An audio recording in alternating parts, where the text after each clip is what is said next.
In those days, in fact, I was working with IBM. You know, had to wear a white shirt. When I first showed up at work, I had a striped shirt. No, got to wear a white shirt tomorrow, and it's kind of straight laced, and they weren't anticipating me just quitting.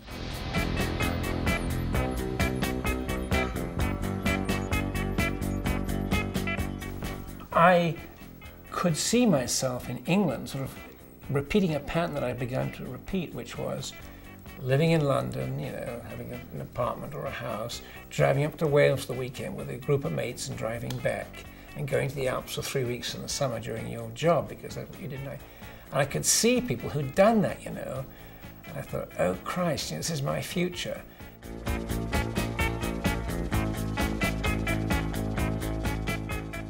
I was working with Harding, surveying, you know, out in the boonies in Tahoe, near Truckee.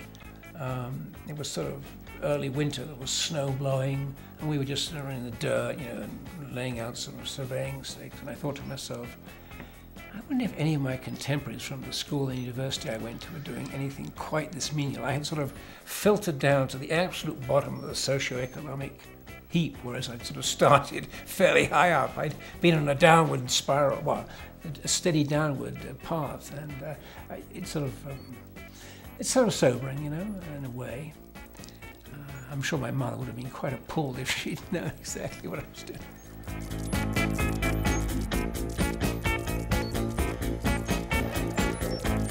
Here I was in the United States, a few hundred miles from Yosemite.